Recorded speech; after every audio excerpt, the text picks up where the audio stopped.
बिस्मिल्लाहिर्रहमानिर्रहीम। नाजरीन, आप लोगों को बड़ी खबर से आगाह करता चलूँ कि हाफिज़ साद हुसैन रिजवी साहब ने तीनों बड़ी सियासी पार्टियां जिनमें पीटीआई, नून लीग और पीपल्स पार्टी शामिल हैं, इन तीनों पार्टियों के ख़िलाफ़ एक बड़ा बयान जारी करवाया है, जिसके बाद इन तीनों पार्टियों की कांपें टांगना शुरू हो गई हैं। आप लोगों को बताता चलूँ कि हाफिज़ साद हुसैन रिजवी साहब ने ये बयान एक प्रेस रिलीज़ की सूरत में जारी करवाया है और इसके ऊपर लिखा है कि सिंध हाउस पर हमला गैर सियासी हरकत है। तर्जमान टीएलपी, चादर चार दीवारी का एहतराम हर शख्स पर लाजम है। तर्जमान टीएलपी, ईवान का मामला ईवान में हल होना चाहिए, मुल्क को मैदान जंग नहीं बनाना चाहिए। हाफिज़ साद हुसैन रिजवी, वज़रा के गैर ज़िम्मेदाराना बयानात मुल्क का माहौल ख़राब कर रहे हैं।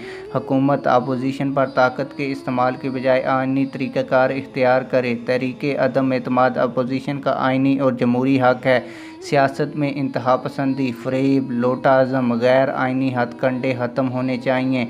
हमारे लिए पीटीआई, पीपल्स पार्टी, नून लीग एक बराबर हैं। टीएलपी जमहूरी जद्दोजहद के ज़रिए इन तीनों पार्टियों की गंदी सियासत को हमेशा के लिए ख़त्म कर देगी।